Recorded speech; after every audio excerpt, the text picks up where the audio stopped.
Hello and welcome to the YULLAX podcast. Sorry. I have a new the software changed it, and there used to be like a countdown 3, 2, 1. Now I don't see that anymore, so there might be a delay in my greetings to the YULLAX podcast. My name is Ron. This is episode 16 of the YULLAX podcast, and as promised, the topic of today is going to be Serge Fiori, Harmonium, the music. And I got to tell you that I did a whole podcast in French and in English last week, and for some reason, anyways, let's not go there. So I have to redo it, and I just did the French version first. And I must say that this is the first episode that I do in French first. I usually do it in English before and then French after. But now it's Serge Fiori, it's the French music and this and that. So it felt right to do it in French first. So I just did that. And, the fact that I had to redo it because I was trying to meet my deadline that I give myself in the. Not that I miss it, I said I'm going to wait until the 7th, August the 7th, for two reasons. Number one, 7 is a very important number in the Harmonium thing, so I'll tell you about that later. And I figured I would be producing or recording the podcast on the 7th and put it online on the 8th, which is also an important date, and I'll tell you why at the end of the podcast. But turns out that we're already the 8th. So I did the French. I started the French on the 7th into the 8th. Now that's done. Anyways, it never works the way I want it to work. But you know what? Fire me. Okay, so Harmonium. First of all, there's a lot of material that I want to discuss with you. And obviously, I went into a lot of details on the French side. So I'll skip some of that to make it a bit more accessible to the Anglophones that might have clicked, or the two of you that might have clicked on this podcast, because I'm not sure that Harmonium has that or provokes that reflex for English speaking people to go into learning more about the group or the man or their music. So I'll try to make it interesting for the Anglophones. So it's going to be very different than the one I did in French. Usually both versions are very, very similar. Sometimes I forget to mention one thing in English and then whatever. But I mean, like 95% of the content is exactly the same. Now I'm saying I think that I'll be much more condensed here, less details and whatnot. However, just to respect the same kind of pattern, I will cover this topic into two podcasts. So the first one, part one, if you will be the beginning of the group Harmonium until the dissolution and the beginning of something else that ended really quick. So let's say I'm going to cover 8 years, 72 to about 1980 or 79, 7, 8 years. And in part two, I'll cover what Serge Fiori has done after this period. So kind of the solo material and his later years and his problems and health issues and whatnot. So this is not a biography of the band, and I'm not going to go in a lot of details with a lot of dates and this and that. I will mention like album release dates and stuff like that. Yes, some sales statistics, some significant performances here and there. So it'll be like a roundup of what the band has done, or Serge Fiori, in the 7 or so first years after the formation of the band. So it all started in 1972 One of the band members who wasn't in the band yet, Michel Normando, was sharing an apartment with Claude Meunier. Now, for Anglophones outside of Quebec, nobody knows him for sure. And here in Quebec, well, yeah, he's a very famous comedian, author. TV. He was in this like sitcom called La Petite Vie, which is like the little life, which was very popular here in Quebec. And he also did. He was part of a duo called Ding and Dong, Ding a Dong. There was in a trio called Paul et Paul. It's like Paul and Paul. So there was two Pauls, and was another guy. It's very how do I say, second, third degree humor. It's very funny. But all that to say that they were in two different worlds. One is like an author, comedian, and the other one is a musician. But they were friends, or at least roommates. So Claude Meunier is working on some kind of theatrical play or comedy or something, and he has this idea to put music in there. So he asks his roommate Michel Normando, he says, "Hey, would you like to write the music for my play?" And the guy said, "Yeah, sure, I can give it a shot, and I might involve somebody else." So he talks to his friend or acquaintance, Serge Fiori, and he asks him if he wants to participate and write the music together for this particular project. And Serge Fiori agrees. He even moves in with them. So they start working together on that music. But that project eventually is killed or postponed or whatever. And Claude Meunier actually moves out. So now they're living together, Normando and Fiori, and they start writing songs together, and they're thinking about maybe forming a band. And now they introduce Normando introduces Louis Valois to Serge Fiori, and Serge Fiori played him one song that both of them had written together, Michel and Serge, which is called Attends-moi. Translated would be "Wait for Me." And he plays him that song, and Louis Valois goes, "Oh wow, this is great! I want to be part of this." He liked the voice of Fiori, he liked his guitar, he liked everything about it. So he was in at that moment. So these are the three founding members of that particular band that did not live that long, and they only produced 3 albums, but the body of work is quite substantial. So they started, at one point they had enough material, and they were starting to play in, pubs and bars and little places where you have a live performance and this and that. And back in the early 70s, there were a lot more of these places than there are now. But still, and they were trying to, get known and whatnot. Oh, and I skipped an important point. Let me go right back to that. So they write a demo song, and they decide to bring it to a radio station here in Montreal, CKVL. I'm not sure that station still exists. I'm pretty sure it doesn't. It was on AM radio, so there's a lot less AM stations now anyways. And I knew about this song from years ago,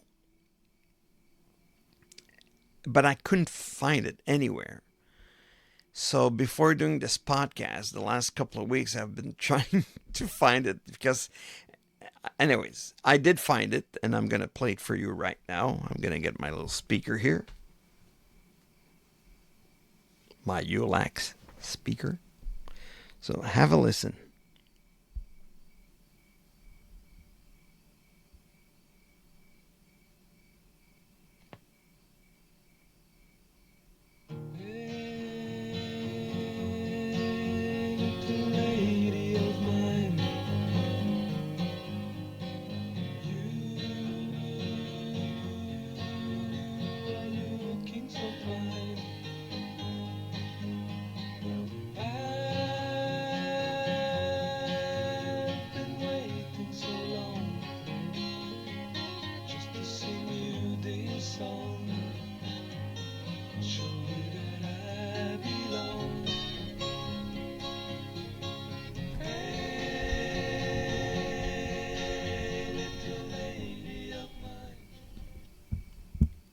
What the hell, Ron? You said that Harmonium was singing in French and it was a French Quebec's group. What the hell is this? That's a demo of them in English. That's their first demo. Well, as it turns out, Serge Fiori was like me, half Quebecois and half Italian, except his father was Italian, me was my mother, and his mom was French Canadian, and my dad was French Canadian, but it's the same mix. So, and most of us are very bilingual, and so was he. Although there's some, it's bad. It sounds great. The lyrics are not so good on that particular song, but it doesn't matter. This is the Harmonium sound. So the first album, if you listen to even the second album, it's very similar to this. A lot of acoustic guitar, 12 strings guitar, and those are those. Serge Fiori has a fantastic voice, great range, and Michel Normando was a good second voice, good harmonies in there as well. And this really sounds like a song from the second album, which is in French. But anyways, I found it when I thought about this podcast. I have to start with this because actually that's how it started. They made that particular demo, and then they played it for these guys at that radio station that I mentioned. And these guys, I go, wait a second, this sounds great. It's a good sound and everything, but you should do this in French. Nobody does this. Oh, so they started writing songs in French. And then when they had enough material, that's when they started playing in bars and this and that I was describing before. I just had to skip that important part. And especially for you, my English viewers, that's probably the only thing that I'll play of Harmonium that you can actually relate to because it's in English. All right, so they write all this material, and now they have enough material to make an album. So they're looking for a contract with a label company, right? And they can't find anybody. So they go on this radio station here in Montreal called Chom FM, the Spirit of Montreal, which is a rock station. Now it's a classic rock station. Back then it was just a rock station, and 80% English. And they went in there and they played 3 songs. Let me find it here. This is in November 1973. So just before the release of, the production of their first album. November 73, they go on Chom and they play 3 songs. One is called Pour un instant. The other one is Un musicien parmi tant d'autres. And the third song is Un refrain parmi tant d'autres. So Pour un instant, translated, would be for a moment. Un musicien parmi tant d'autres would be a musician amongst so many. And a refrain parmi tant d'autres would be the chorus of a song, a chorus amongst so many, something like that. And that particular one was never recorded anywhere. The 2 other songs end up in the first album, so that's good. And they tried to find somebody, a record label, to sign them here in Quebec, and they couldn't find one. They ended up signing a record deal with a label from Toronto called Quality Records. So it's funny, ironic, and kind of weird because if you're not from Quebec, you don't know this, but here the language is, and it's a thing. The French language is a thing. It's an obsession for many people, including the current government, but let's not go there. And I'm all for French. I want to protect the language. You know, I talked about this before, so it doesn't matter. But these guys are not only a part of the French culture. They were like poster child or the poster band of the separatist party here called Parti Québécois, which is the Quebec Party. That party has been promoting the separation of Quebec from Canada in the 70s. And that band became part of that movement, and they were actually kind of the opening act for René Lévesque, who became the prime minister eventually. But on the campaign trail in the election campaign of 76, they were playing a few songs before René Lévesque would take the stand and do his whatever speech wherever he would go. So they were very involved, or they became very involved with the party and the movement and this and that, and they became kind of the symbol of French Canadian music for sure, but obviously those guys that would defend the French at all costs. And to realize that at the beginning, like anybody recording or wanted to, all you want to do is eventually record something and play on the radio. And if the fastest path to that is English, that's what they tried. So I found it kind of ironic. All right. So the first album, so they signed that record with the deal with Quality Records, and a few months later, they started recording in January 74, and they recorded the whole album in like 6 or 8 days, pretty fast. And they released it on February 20th, 1974. I would list all these songs, but I'm going to give you titles and translate them all. You can look it up, but it's a very good album. They only have 3 albums. They're all good. This one is a great introduction to that sound, the sound that I made you listen there for a few seconds, but in French. But you know what? It's very internet. There's a lot of music in their songs. There of course there's lyrics in their French, but I mean it doesn't really matter if the sound is still good, and there's a vibe in that voice, and there's a lot of la la la's and yada yada yada. It's not always lyrics, but there's a lot of vocal sounds. So just focus on that, and if you never experience that music, I think you'll enjoy it. So now they're playing here and there and everywhere, and you can find all those dates and venues on setlist.fm that I've talked about on some of the podcasts. It's a great website that, you list a band and a year, and you'll find a lot of information. Now, it's not a complete Bible of all the music that's been playing around the world, because they put into this database information that they find or that people send them, and obviously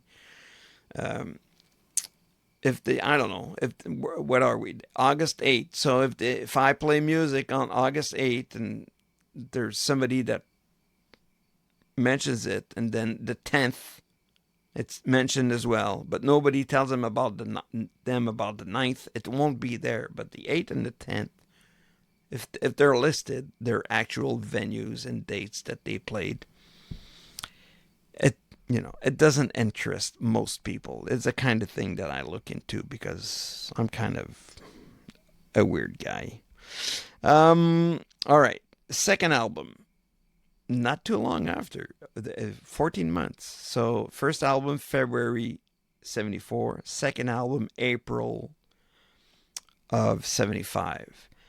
So they started the band, there were 3, as I mentioned, and on the album there's more than these 3 guys, because they have studio musicians like for drums and piano and whatever, but they're not official band members. And 75, for that particular album, they added 2 guys, so they became 5. And the first album, by the way, the title is Harmonium, so Harmonium. And it's the name of the band, the name of the first song, the name of the first album. So there's 3 things called Harmonium in Harmonium. Second album is called Si on avait besoin d'une cinquième saison, which people refer to as la cinquième saison or the fifth season, if you will. So there's a song about spring, summer, fall, and winter. And the last song, it's instrumental, so there's no lyrics, so you can enjoy that one. And it's a long one. It's the fifth season, and the name is Histoire sans parole, which is story without words. Very good song, very mellow, and there's different segments of the song representing a lot of that. It's good. It's very good music. The thing that I want to mention that won't matter much to people that don't know much about, uh, well, there's the French language and there's the Quebec French language. Quebec has this kind of a slang, and like the color black in French is noir, but a lot of us say noir, you know. And if I say me and you, it's moi et toi. Me, moi, toi, you. But our slang, you can say moi pis toi. So I mentioned this because in the first album, Harmonium album, you hear the French that they sing is a very international French. You won't hear the noir and the moi pis toi. You'll hear noir and moi et toi. That happens in the second album. They kind of geared up full Quebec type thing. And it makes sense because the third song of the album, which is called Depuis l'automne, which is since the fall. So it's a song about the fall, but also about election and the Quebec as a country. So there was very big in that movement of separating Quebec from Canada. So they're like promoters of that ideology, if you will. And I guess they said, well, if we're gonna make Quebec a country, we have to stand up and show our colors and sing the way we talk. So that's in the second album that they really started singing the way the Quebecers speak the language. So it's kind of interesting at the same time, but maybe not for Anglophones. That album, that second album, was listed in the Rolling Stone magazine as the 36th. They ranked like 50 best progressive rock albums of all times, and that album was ranked 36th in the world. And that's the only French group or album listed in that ranking. So that's kind of cool. I think they sold something like 100,000 or more of the first album and 80,000 or so of the second album. All right, so released in April 75, and in the summer of 76, Serge Fiori rented a house or bought a house. That house there, oops, sorry, which is in the Saint-Césaire in the Eastern Townships, Eastern Township, here in Quebec. And that's where they wrote the third album called Leptade, which is written like this. This is the XL because they re-released it like 40 years later, like a lot of bands do. And that's how you write Harmonium. It's a double album, their best album, but their last album. And the one thing that I wanted to do in this podcast is tell you about my experience with that music, how it impacted my music, although I don't produce music, but I mean, how it guided what I wanted to play, what kind of guitar, this and that. And I'll get to that a little later. But I, like in 76, I'm 14 years old. And at that point, they had released all their material. That particular album, as a matter of fact, which sold over 400,000 copies. And in Quebec, that's huge. I mean, this is kind of Celine Dion numbers. It's big. And the release date of the album was November 15th, 1976, which is another interesting fact because that Parti Québécois that I mentioned, who promoted the separation of Quebec from Canada, got elected that night. They became the government here in Quebec, and that guy that I mentioned, René Lévesque, became the prime minister. And I told you that that particular band was kind of the opening act, so they should have been there at the election night. But they were actually on stage in New Brunswick playing Leptad live, which they did a lot. There's I think there's like 150 representation of that show. Sold out everywhere in Western Canada, Toronto, I mean, they played everywhere in Canada. They played in Europe. They were the opening act for Supertramp in one of their European tours. The band was big, singing in French everywhere. So that album was released, and I'm still not aware. That's the thing. I know of them, and I know a few songs because some songs would play on that particular station that I mentioned, Chaume FM, which was the station I would listen to, but mostly they would play English, like, and I was like the Stones, the Beatles, the Led Zeppelin, Pink Floyd. That was Hendrix and all that music that I was listening to at 14 years old.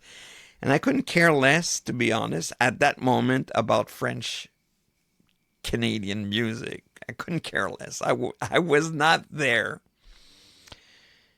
What got me there is school. So I'm proudly wearing my high school t-shirt. I'm a bit tight in it, but I liked my school so much. My high school, I had the best of times. I was very fortunate to go to that school, and I went there because of I was very very bad in school. Not so much my grades and everything. I was, above average. I wasn't the dumbest of my class. I'm pretty smart.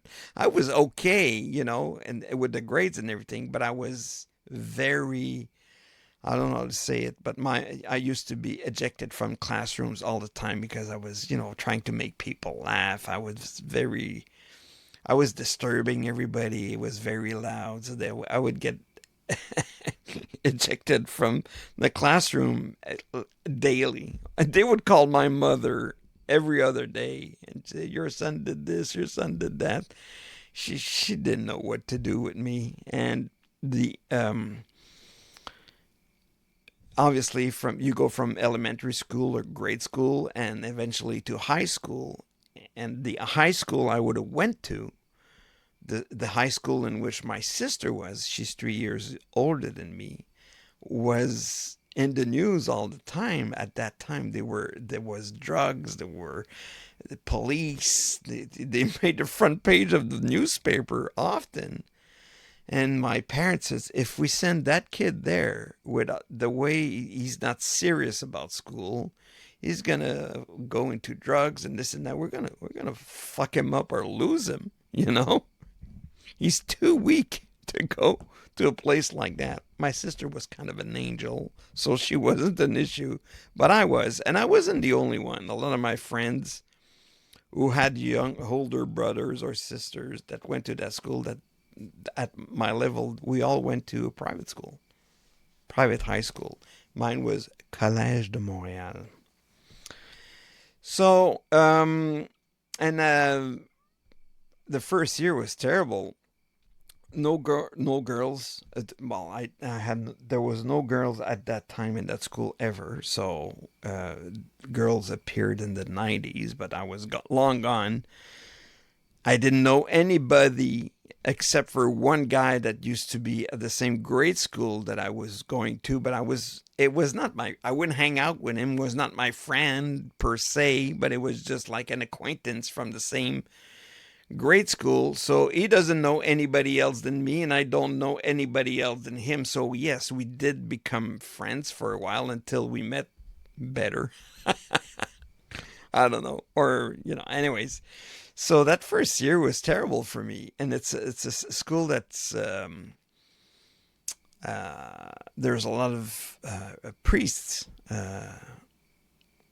in there. I mean, it's half Catholic and half public kind of school. Anyways, so I had to walk straight and I had to be a little more reserved. So they shaped me into place. Um, and I'm very grateful to have went there. And anyways, the whole reason I'm saying that it's in that particular school we used to have Latin, Latin, the Latin language, which is a language that nobody speaks anymore. But the French language, like the Spanish language and Italian, these are all languages that have Latin roots. So to learn the Latin helps you if you go into med school and this and that, because a lot of names of diseases or medication or, a lot of it has to, most of them anyways have Latin roots. So it helps. But if you're not going into med school, I wanted to go into accounting at that point. So as of the middle of high school, we could be exempted from Latin and take the alternative course. And what would be grade 11 for most of you was high school 4 for me. The alternative course was Introduction to Quebec Music, something like that. So I said, "Fuck! I should have stuck with Latin. I was not interested. I wasn't happy that was the alternative to Latin. But as it turns out, I did enjoy the course, and it starts with people that, if you're outside Quebec, you never heard of, but Félix Leclerc and Gilles Vigneault and Jean-Pierre Ferland, Robert Charlebois, and then people that these are all from like the 40s, 50s, 60s, early 70s. And then we were like, when we were in the 70s, that's when we studied Harmonium, Beau Dommage, and other groups. And clearly, my teacher, Pierre Dubois, had a thing for Harmonium because we spent a lot of time on them. We listened to all 3 albums. We had copies of the lyrics. We would analyze the text, and this. We spent a lot of time on them, and that's when I fell head over heels for Harmonium. I really liked Serge Fiori's voice. I liked the sound of those guitars, and it just got better. Harmonium album was great. Les 5 Saisons was very good. One of my favorite songs is on there, Depuis l'automne. And then like the peak of Harmonium was Leptade, and that's when the band broke up, I guess. Like many bands, there's a beginning and there's an end. So after the release of that album, they played, as I said, they started playing everywhere. During the making of the album, or before the release of it anyways, and after the release and this and that. And there's a video clip, and some of the clips that I'm mentioning, I will put the links. They're all on YouTube, so I will put the links somewhere in there in the description box of this particular podcast, so that you can click on it and go directly there. So there's a one on CBC TV, which is English. So they sing in French, but they're presented in English, and you can see how the English public audience reacts to their music, which is a good reaction. They were very appreciated as performers. And I didn't get, I never got to see them because they were, when they were like active and playing everywhere here in Montreal and Quebec, this and I was not aware of them, and I was too young. And by the time I got aware of them, they were almost done. So they played this one performance that I saw, but it's not like a whole show of them. It was like a festival. It was at JARRY PARC here, where the Expos used to play when we had a ball team here in Montreal. And it's called Sur le gazon, sur les étoiles was like the event, which is on the grass, under the stars. Not on the grass, but the grass that grows. Actually, the grass that grows, anyways, the green grass. And there was a lot of bands, like 9 of them, that was going to perform. It was like from 2 p.m. till 2 a.m. type thing. It was very long, but I went with my then girlfriend, now love of my life, still my wife, my little Claire. So we went there together, and we saw Harmonium. Strangely enough, according to setlist.fm, they only listed 3 songs in there. They played more than that, and I remember a few more than these, but just to say, the 3 songs that they're listed on the setlist.fm are not even Harmonium songs. They were written by Serge Fiori, but they came after the Harmonium experience. Serge Fiori teamed up with Fiori-Séguin, and they made this album, Fiori-Séguin, kind of a duo, called Deux Cents Nuits à l'heure, which is 200 nights per hour. There's 7 songs on that album as well. And they worked together during Leptade when Serge Fiori was recorded. They wrote the material at his house, as I mentioned. They recorded most of it there as well. And at one point, Michel Normando, which I mentioned at the beginning of the podcast, the guy that was roommate with Claude Meunier, he left the band after the creation of it. I mean, the writing of the album before the recording of it. So there was some kind of disagreement. I think that Serge Fiori became like the Roger Waters of Pink Floyd, if you will. I mean, it was like the mastermind of the group. And most of the songs he wrote, and he had this vision, and the seven levels of consciousness is the theme of the album. So there's 7 songs. It goes from craziness to wisdom. The first song is Comme un fou, which is like a madman. And the last song is Comme un sage, like a wise man. So it goes from madman to wise man and everything in between. So it's a very, very good album. I tell you, there's nothing better, in my opinion, might I add. There's no better music than this particular album.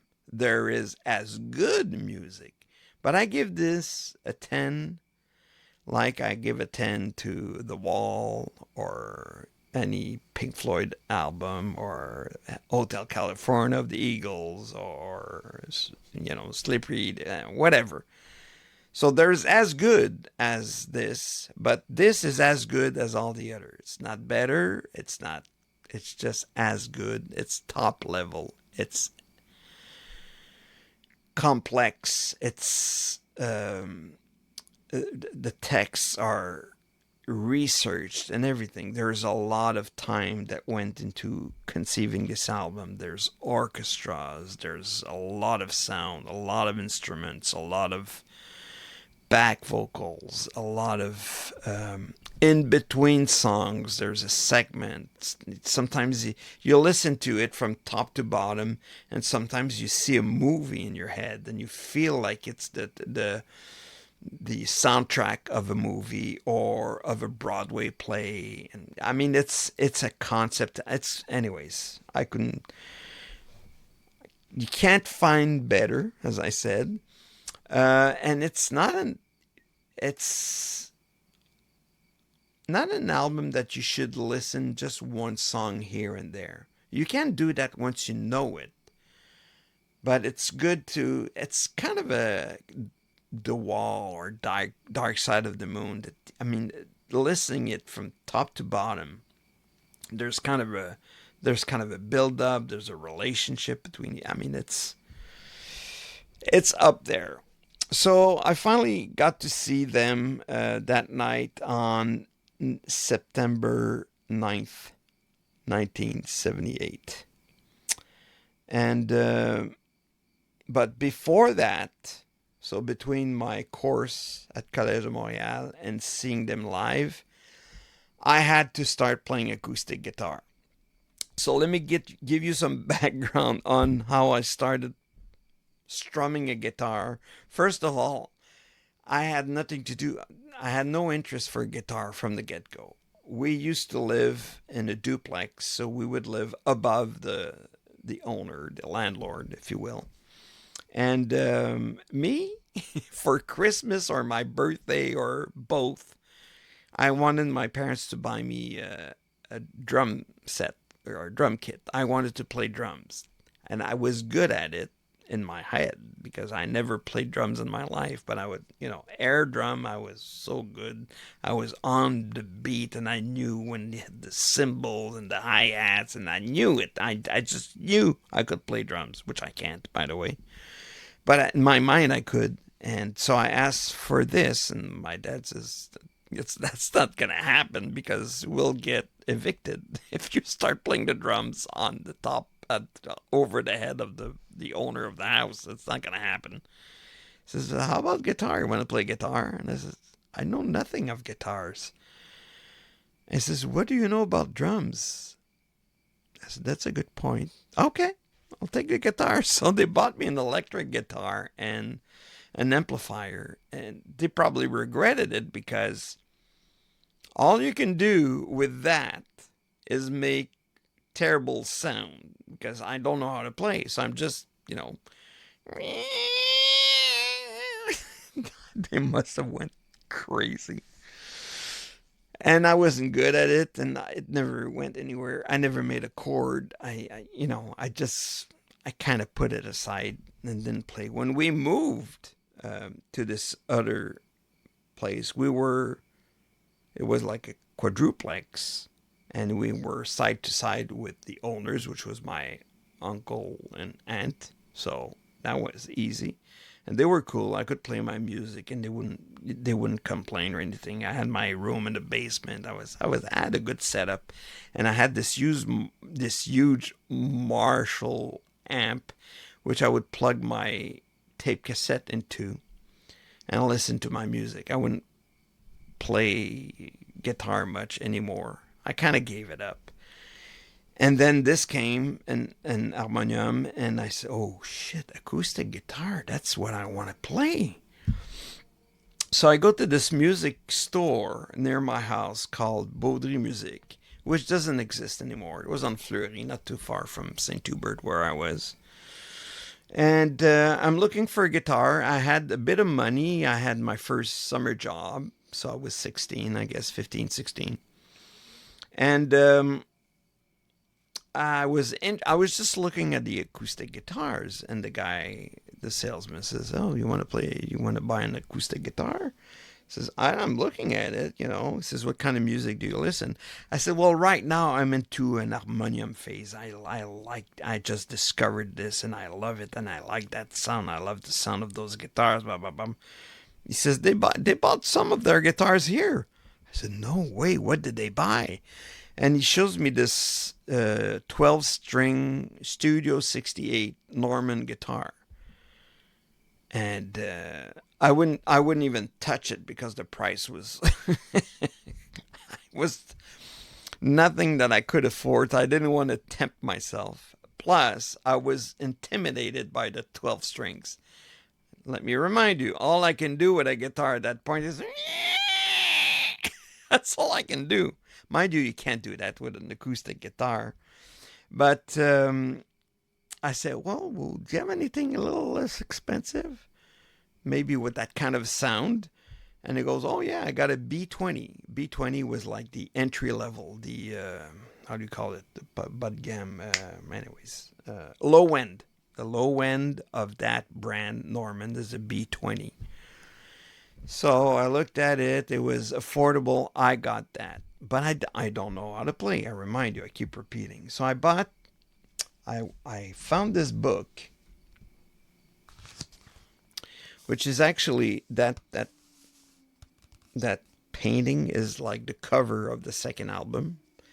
And so in there you have all the songs of the first two albums.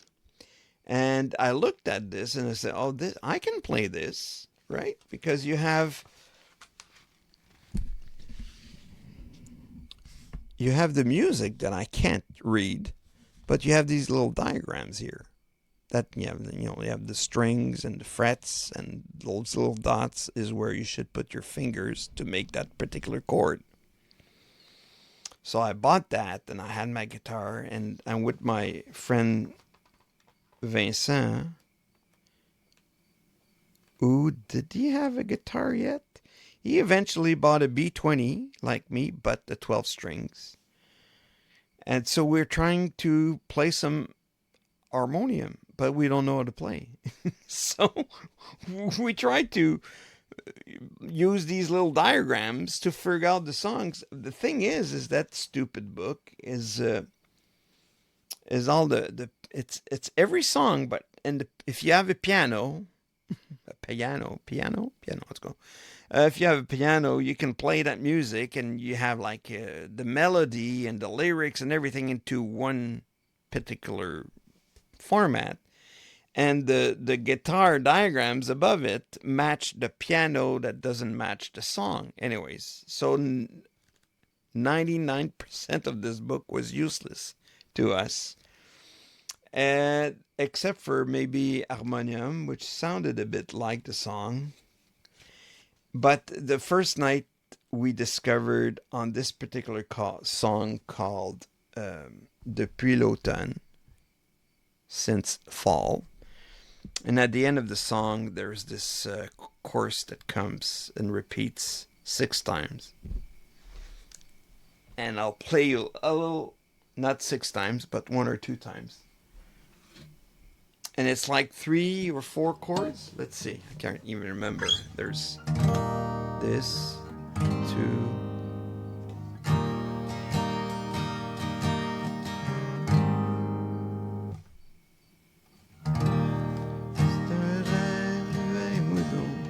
Oh yeah, so that one, third. So there's 4 chords. And at the beginning, Vince and I are, you have to put the finger here. I mean, you don't have the coordination yet. And this is E major, by the way. I know that now. I didn't know that back then. And because you strum a few times before changing chords, we had time to adapt. So we go. So that second chord, we had to remove 1 finger, so that was easy. Then move to here, which is not that difficult, and then go to a D. So 4 chords and 1 chorus that repeats 6 times. C'est un rêve, réveille-moi donc. Ça va être notre tour, ça sera pas long. J'espère ici, pas ça s'en vient.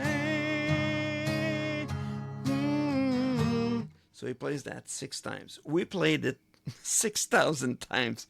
We played that like for a whole evening because we were so happy to find something in that stupid frickin' book that sounded a bit like what we were listening to.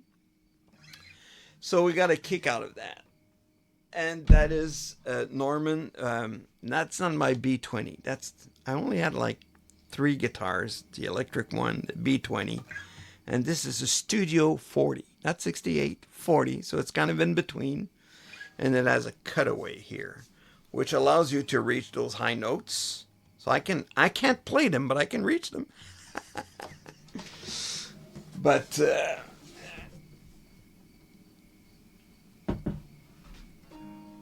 so it's because of Harmonium and their music that I decided to take up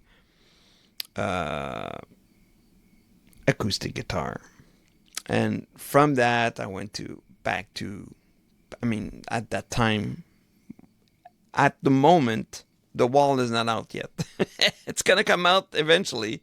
I got the book of The Wall, and that sounds like The Wall. So I learned a lot of songs. I play more songs of Pink Floyd than I do Harmonium because their music is very complex. And the Eagles. Pink Floyd music is actually quite simple. There's a lot of songs that there's like 4 chords for the whole song. It's pretty cool. But obviously it doesn't, I mean, just one guitar, one voice doesn't sound anything like the recording, but at least you can play and sing the song. And that's another thing that I like about acoustic guitar. You can play most of the songs that you like, and nowadays with YouTube, you'll find a tutorial on, or 17 guys showing you how to play "Wish You Were Here" from Pink Floyd. So you find the one that you can actually follow. They're not all the guys teaching on YouTube. They're not all good. But the ones that are, then you know them, like Marty Schwartz, for instance. Then you know him. Then you go into his catalog and can he play this? Well, unfortunately, Marty Schwartz doesn't play harmonium, but he'd be a good teacher for that. His videos are short. He shows you the main chords, and it's always like an easy way to play every song. He's pretty good. So now I saw Harmonium in September of '78. The band broke up just before that, and already then they were playing songs from the following album called Fiori-Séguin, that I said. And these guys, well, I was hoping to see at least a show of these guys together, and the band was basically Harmonium guys and the Fiori-Séguin band, if you will. And they made this one show, or not a lot, not maybe 1 or 2 or 3, I don't know. I couldn't find anything more. And that show of the summer of '79, I got to see them. And it was, actually the show was Séguin, Fiori-Séguin, because Séguin was in a duo with his sister, his twin sister. So it was Les Séguin, so both of them. But they had split up while they did Fiori-Séguin album. But for that show, she was there. So they sang a lot of songs from that duo. Some songs from the whole album of Fiori-Séguin, or just about. And a few harmonium songs. So it was a good show. And that show was like outside in the country. It was like in Eastern Townships. It was like 2 hours away or so. And I didn't have a car or anything, but we somehow convinced my dad and my girlfriend's dad to, one of them brought us there, the other one picked us up. How they did that, I don't know. But we were convincing, I guess. But we had good parents. I was very fortunate. So that was cool. And I voluntarily skipped one part, October '78. So I see Harmonium on September '78, but their last gig, I think, was in October '78, so a month later, in Los Angeles, California. I mentioned the fact that they were very involved with the politics and the the party that had the new government and this and that. So they were actually paid to be part of this delegation of people that went from Quebec to California to promote the French culture, the French Canadian culture, and our music and literature. And so there's different people that went to this kind of week or so of activities to promote Quebec. And Harmonium was part of that. They were paid to go play there in French. And they had two venues where they were scheduled to do two performances at each venues. There was the Berkeley University, and that was canceled because their equipment, all the instruments and amplifiers and drums, and the truck never made it. It got stuck somewhere. I don't know if they had problems or border issues, or I don't know what happened. I don't know that. But they didn't make it in time to do the two shows scheduled at the Starwood in Hollywood. Now, the Starwood is on Santa Monica Boulevard, I'm pretty sure, in West Hollywood. I don't know if you saw my podcast on the Troubadour. It's on the same street, West Hollywood, and the Starwood was because it's no longer there. We're talking 78 here. So it doesn't exist anymore. But researching this material for the podcast, I said, oh shit, I was on the same street that Harmonium was in 1978. So it's kind of cool for me, anyways. Now, for you Anglophones, that's the one video. I'm going to put the link on there, but there's a documentary called Harmonium in California. It's in English, so you can see what that particular French culture promotion was all about. They talk about that. You see some of the performances that they did live, some interviews, and when they talk in French, it's subtitled, but it's an English movie. It's short. It's about half an hour. It's on YouTube, so I'll put the link for you guys to click on it if you want to understand more what I've been yapping about. One of my favorite songs is called Aujourd'hui je dis bonjour à la vie. It's on the first album, and it's very acoustic guitar.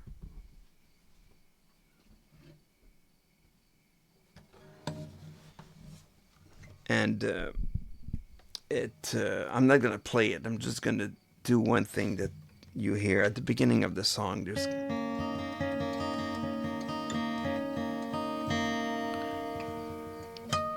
those harmonics that they call, and you hear little birds and children playing outside, and then you hear this.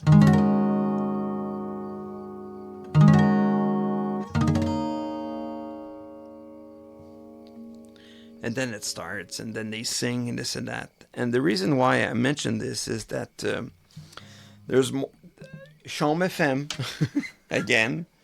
They had a morning man there called Terry DeMonte. And Terry was a morning man all his life. Well, his radio life. I don't think that he ever had a time slot at other than the morning show. He wasn't always at Chaume, and that's what I want to tell you. So he was at Chaume for years. Then he eventually went to another Montreal station. And at one point, he moved to Calgary to do a morning show there for several years. I mean, 3, 4, 5 years or so. And this is an Anglophone of Montreal who can barely talk French. I mean, he can say the title of, if I say Aujourd'hui je dis bonjour à la vie, which is the French way to say that title, he will go like Aujourd'hui je dis bonjour à la vie. I mean, he's going to fuck it up a bit, but that doesn't matter. The point that I want to make is Harmonium is such a Montreal band. It doesn't really matter if they sing in French or in English. and he's a definite witness to what I'm telling you. And he was a lover of that band, that sound. And when he was in Calgary, and whenever he would be, like homesick, blues a bit, miss home, and a bit depressed, he would listen to that particular piece. And at the beginning, when you see you hear those harmonics and the birds and the kids. And for him, and for many, including me, that's what Montreal sounds like. So if you want to, hear that particular song. And one of the links that I'm going to put there, which is the Fiori-Séguin thing, it's like an hour video, because the show was like 3 hours, so it's not the whole show, but they do play that song in there. So if you want to take a listen, you just don't hear the kids playing, you see the people in the crowd cheering. But I mean, but that's one you should check up. I'd play you more or make you listen to a piece, but because of copyrights and this and that, I don't know that I can, so might as well not chance it. So I covered a lot of the things I wanted to cover. We're up to an hour. I didn't think I would talk so much about harmonium in English. All right, now for the tough part. I mentioned the 8th of August, which is today. And I'm going to read you a little piece here. And I translated it. It's not a perfect translation, but if I read it in French, it won't mean anything to you. So I used Google Translate, and I didn't agree with the translation. So I tweaked it a bit to make it to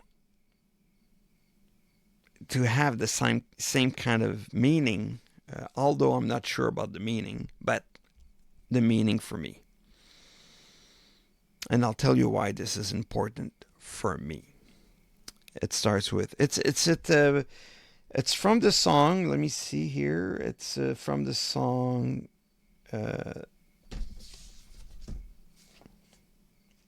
Corridor," the hallway, the corridor.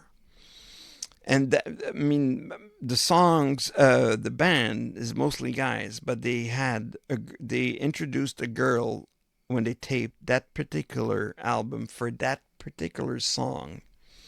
And at one point in that particular song, it says, "My head began to move like the tip of a candle." So it's not really move, but you know what I mean? That little movement there. My head began to move like the tip of a candle. My reason goes up in smoke. My brain, my thoughts goes up in smoke. We won't need them. We won't need it anymore. Sorry. My reason goes up in smoke. We won't need it anymore. The flame comes out both ends.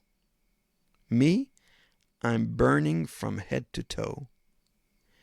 In the center of my body, a large corridor rises. Okay. The reason why August 8th is important to me is because my dad passed away on that day, 12 years ago. And I was there at the very last breath of my dad. And I'll try not to cry, because when I did the French one, I did cry. And that song has everything to do with that experience. That I don't know if you ever experienced death this close, to see somebody that you love die in front of you. And as scary as it may sound, and it is, living it was kind of course it was sad, but I mean it was an experience. I'm actually glad I had that moment with my dad.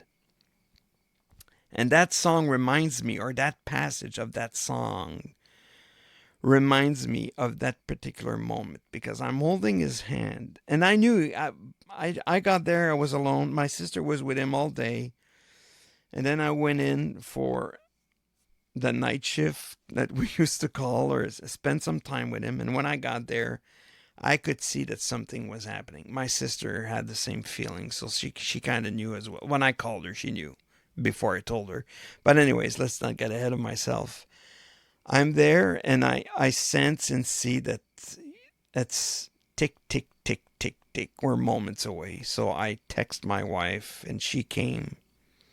So she's a witness to this. She could obviously tell you this, and I'm holding my dad's hand with my hand, and at the same time I'm holding his pulse. I can feel his pulse, his heartbeat right here, and I'm holding his hand with my left hand, and I'm, touching his forehead, his cheek, and I'm kind of soothing him and telling him, it's okay. You can let go, Dad. We'll be okay. We'll take care of the kids, and you want them to live in peace, right? So I'm telling him all these things. And at one point, when it says I'm burning from the head to toe, he burned up like fever came. I don't know, 105, if you can measure. And his hand became so hot, and his forehead and his neck and everything he was like burning up for a few seconds. Then his heartbeat stopped and it cooled down. So that heat happened as he was dying.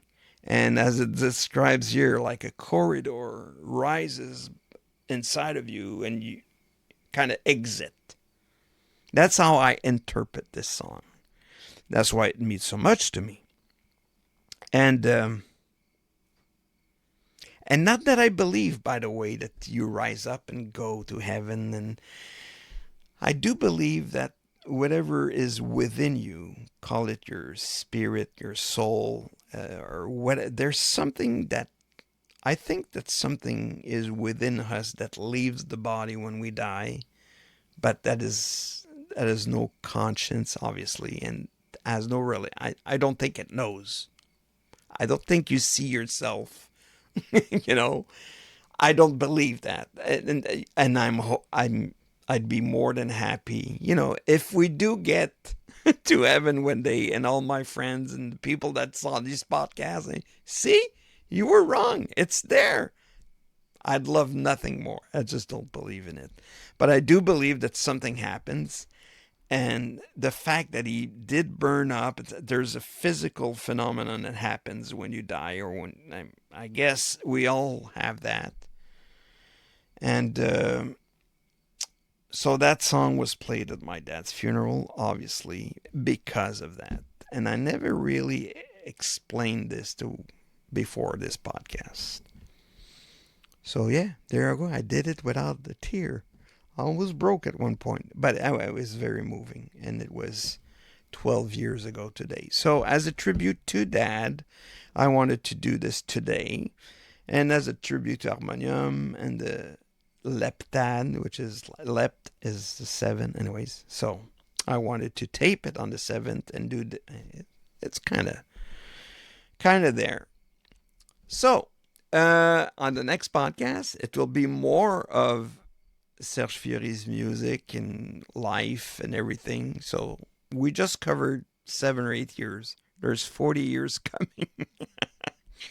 But there's less material. So the next podcast should be, if you're still there anyways, but that one should be a little shorter. Hopefully you'll be there. You'll tune in or click on it at one point. You can do that whenever you want, as soon as it's online, I guess. And for eternity, once I'm long gone, maybe you'll watch this as, this guy, I discovered this music because of this particular podcast or whatever. Anyways, hope you enjoyed and hope you'll be there for the next one. Take care. See you then. Ciao.